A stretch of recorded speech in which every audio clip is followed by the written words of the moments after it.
दोस्तों वैसे तो रूस चीन को अपना भाई कहता है, लेकिन जैसा कि हम सब जानते हैं कि रूस एक बहुत चालाक देश है। जब भारत और चीन का युद्ध हो रहा था तब भी रूस से यही बयान आया था कि एक तरफ मेरा भाई लड़ रहा है और दूसरी तरफ मेरा दोस्त। लेकिन रूस का भाई वाला सिद्धांत एक मौके पे आके टूट जाता है और रूस अपने इस भाई से बड़ा चौकन्ना रहता है। रूस ये बात भली भांति समझ गया है कि ऐसा कोई सगा नहीं जिसे चीन ने ठगा नहीं। यही कारण है कि रूस चीन से इतना सावधान रहता है। दोस्तों चीन के साथ एक बहुत बड़ी प्रॉब्लम, या यूं कहे कि जो परेशानी भारत की है वही चीन की भी है, क्योंकि चीन एक अच्छा इंजन एयरक्राफ्ट के लिए नहीं बना पा रहा। हालांकि उनके पास इंजन तो है, लेकिन वो इतना सक्षम नहीं है, जिस वजह से एयरक्राफ्ट ज्यादा ऊंचाई तक उड़ान नहीं भर पाते। यही वजह है कि चीनी वायुसेना ऊंचाई वाली जगहों पर फिसड्डी साबित हो जाती है।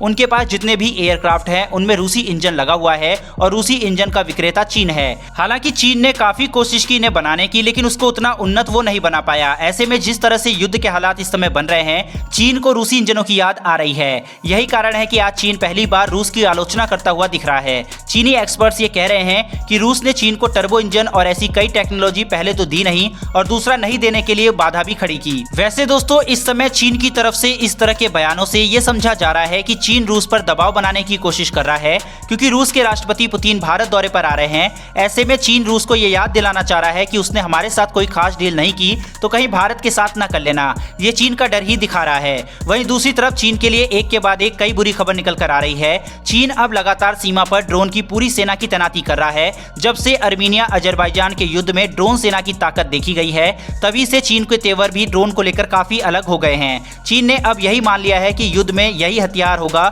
जो गेम चेंजर साबित हो सकता है। बल्कि दोस्तों चीन ही नहीं बल्कि भारत समेत दुनिया के सभी देश ऐसा मानते हैं कि ड्रोन्स आने वाले समय में किसी भी युद्ध का पासा पलटने की शक्ति रखता है। ऐसे में युद्ध की स्थिति में किसी भी देश से ड्रोन खरीदना आसान नहीं है, क्योंकि हथियारों को खरीदने के लिए एक पूरी प्रक्रिया होती है। अगर हमें जल्द से जल्द ड्रोन चाहिए तो जरूरी नहीं कि जिस देश से हम हथियार खरीद रहे हैं वो जल्द से जल्द हमें मुहैया करा सके। वही जंग के समय मनमानी कीमत भी ऐंठी जाती है। ऐसे में चीन की बढ़ती ड्रोन सेना से निपटने के लिए भारत ने भी अपने ब्रह्मास्त्र को अंतिम रूप दे दिया है। दोस्तों भारत ने अपने रुस्तम 2 ड्रोन विमान की ऑटोमेटिक उड़ान, सफलतापूर्वक लैंडिंग और इसके सभी परीक्षण तो कर लिए हैं। भारत के इस ड्रोन विमान की सबसे बड़ी खासियत यह है कि इसको भारत की गगनयान सैटेलाइट द्वारा कम्युनिकेट किया गया था परीक्षण में। अब तक के जितने भी ड्रोन वगैरह हैं वो इस्तेमाल करते हैं अमेरिका के जीपीएस सिस्टम को, लेकिन यह पहली बार है कि जब भारत के अपने ही गगनयान सैटेलाइट का इस्तेमाल कर रहा है रुस्तम 2 ड्रोन। दोस्तों रुस्तम 2 ड्रोन क्यों चीन के लिए एक जबरदस्त हथियार साबित होने वाला है, क्या है इसकी खासियत, चलिए एक नजर मारते हैं। यह रुस्तम 2 ड्रोन लंबी दूरी तक खुफिया निगरानी करने में सक्षम है। इसमें एडवांस रडार लगे हुए हैं और बड़ी बात यह है कि यह ड्रोन दिन और रात दोनों में ही काम कर सकते हैं। दरअसल चीन ने पूर्वी लद्दाख में अपने तीखे तेवर दिखाए हैं और बड़े पैमाने पर ड्रोन विमानों की तैनाती की है। इसके बाद से ही भारत चौकन्ना है। यही कारण है कि डीआरडीओ ने इस ड्रोन के डेवलपमेंट का काम तेज कर दिया है।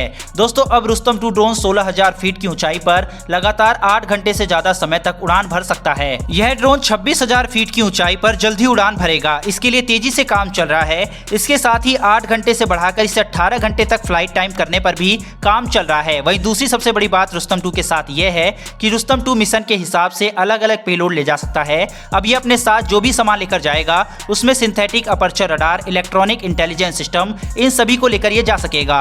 वहीं इसमें एक और खास बात यह रहेगी कि इसमें एक सैटेलाइट कम्युनिकेशन लिंक है जो किसी भी तरह के युद्ध की स्थिति में हालात की रियल टाइम की जानकारी भारतीय सेना को दे सकेगा। दोस्तों डीआरडीओ का मकसद है कि रुस्तम 2 को इजराइल के हेरॉन यूवी के टक्कर का बनाया जाए। हेरॉन को एयरफोर्स और नेवी पहले ही इस्तेमाल कर रही है। रुस्तम के डेवलपमेंट को चीन के साथ तनाव बढ़ने के बाद तेज किया गया है और अब रुस्तम 2 जल्द ही भारतीय सेना में शामिल होता हुआ भी दिख रहा है। दोस्तों जहां चीन के पास ड्रोन बनाने की कैपेबिलिटी है, तो ऐसे में हमारे लिए भी ये जरूरी है कि हम भी अपने बलबूते ड्रोन और अन्य हथियारों का निर्माण करें। यकीनन दोस्तों आज France, UK, America, Russia, Israel जैसे देश भारत के साथ हैं और ये भारत को हथियार भी सप्लाई कर रहे हैं। लेकिन भारत ये जानता है कि अगर हमें विश्व गुरु के रूप में उभरना है तो हमें अपने बलबूते ही हर कार्य करना होगा। और दोस्तों इसमें डीआरडीओ समेत भारत की अन्य संस्थाओं की जितनी तारीफ की जाए उतनी कम है। दोस्तों भारत की इन संस्थाओं और भारतीय वैज्ञानिक जो दिन रात मेहनत करके इन हथियारों को भारत के लिए बना रहे हैं, उनके लिए कमेंट बॉक्स में एक जय हिंद तो बनता है। डिफेंस से जुड़ी लेटेस्ट वीडियो डेली पाने के लिए चैनल को सब्सक्राइब कर बेल घंटी अवश्य दबा दें। फिलहाल दोस्तों इस वीडियो में इतना ही, फिर मिलेंगे डिफेंस से जुड़ी ऐसी एक नई वीडियो के साथ। धन्यवाद, जय हिंद।